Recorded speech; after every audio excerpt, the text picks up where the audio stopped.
Myrtha to me is quite a complex character. I guess fundamentally she's a betrayed woman. She's the protector and the queen of countless women who've been betrayed and been hurt and have passed away. She can be very vengeful at times, and she can be very cold, but also she's very tender at times. And especially at the beginning of Act 2, you see this real nurturing quality that she has. She's very mothering almost, and there's something that Akram and Maven often speak about is the reflection of Akram Khan's own mother in many of his pieces, and I think Myrtha has an element of that. She has this really beautiful duality of this really ghostly and scary evilness about her, but also this very soft and tender and motherly and loving aspect.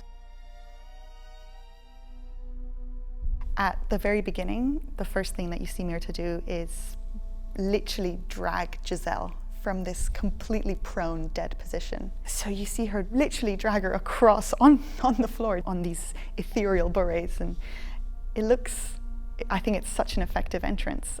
It's quite physically challenging. You've got to have really, really strong back and really strong lats.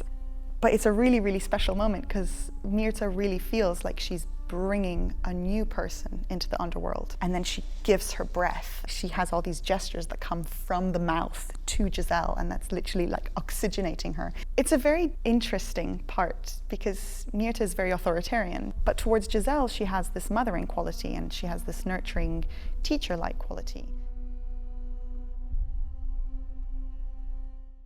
Then there's the element of the stick. The stick is a very important feature of Act 2. Every Vili has one.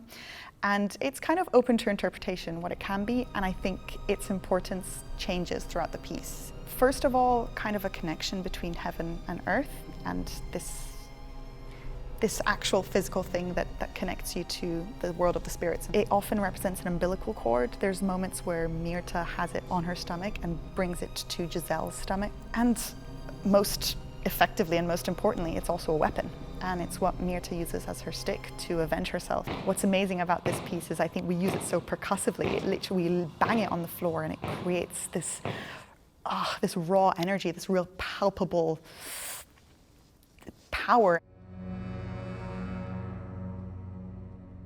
What's amazing about this role is that you can fully delve yourself into the character. There's the element of fatigue that's undeniable. You're spending literally 40 minutes on point flat out. So many warm-ups, so many exercises. But I think most importantly, you have to remind yourself why you're entering into Act 2. Every time I do it, I add an extra word and I add an extra layer. Now when I perform it, I literally do not stop talking to myself. Every step that I do, every narrative that I've given for when Hilarion comes in, oh, he's there. Giselle, take the stick. You don't want it? What do you mean you don't want it? This is your time. Oh. You don't want to avenge because you really love him. Okay, I guess I'll give you this time. No, I can't. It's my duty. I have to take vengeance. This is what I'm here for. Oh, you don't want to? Okay. So it's little things like that. What I just spoke is probably a 5-second excerpt, but there's such a density and such a nuance to every movement, and I really have to prepare myself mentally, more than physically, for this role. I think that's what's so special about this piece is the audience can read every movement. They can really, really understand what's going on, and that's why they end in tears almost every time. That's why I end in tears every time. It's really, really a special piece. I feel very lucky and honored to be performing it so often.